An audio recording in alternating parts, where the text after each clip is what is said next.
भारताच्या ब्रह्मोसच्या ताकदीपुढे पाकिस्ताननं गुडघे टेकले। संरक्षण मंत्री राजनाथ सिंहांचं भुजमध्ये वक्तव्य। अंधाऱ्या रात्री पाकिस्तानला उजेड दाखवल्याचे गौरवोद्गार।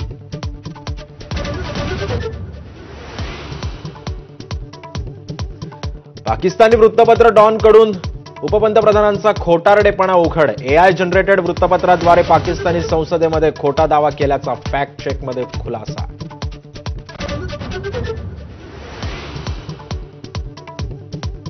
भारत सरकार पाकला पाठिंबा देणाऱ्या तुर्कस्तानचा फास आवळणार। एअर इंडिया आणि इंडिगोला तुर्कीच्या विमान कंपन्यांसोबतची भागीदारी तोडायला सांगण्याची शक्यता।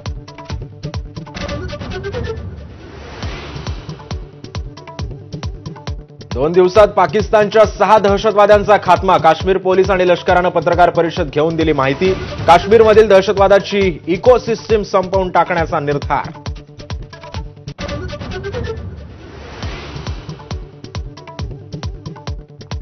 कारागृहात संजय राऊतांनी लिहिलेलं पुस्तक एबीपी माझाच्या हाती। नरकातला स्वर्ग पुस्तकामध्ये बाळासाहेबांनी अमित शहांवर उपकार केल्याचा दावा।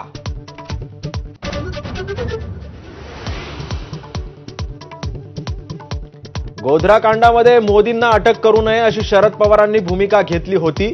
नरकातला स्वर्ग पुस्तकामध्ये संजय राऊतांचा गौप्यस्फोट तर अमित शहांच्या जामिनासाठी प्रयत्न केल्याचाही केला दावा।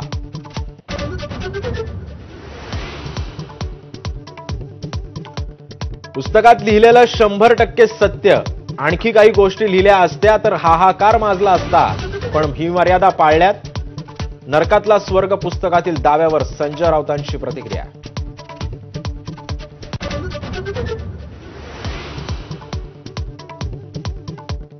कथा कादंबऱ्या आणि बालवाङ्मय वाचायचं माझं वय नाही। राऊतांच्या नरकातला स्वर्ग पुस्तकावर मुख्यमंत्री देवेंद्र फडणवीसांचा उपहासात्मक टोला।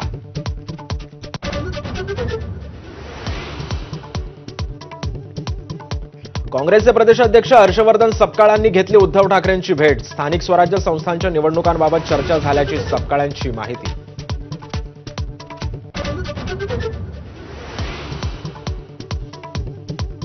मंत्री जयकुमार गोरेंच्या बदनामी प्रकरणी वडूज पोलीस रामराजेंच्या घरी समन्स बजावूनही चौकशीस न केल्यानं पोलिसच पोहोचले दारी। गोरेंना बदनाम करणाऱ्या महिलेशी रामराजेंचा संवाद झाल्याचंही उघड।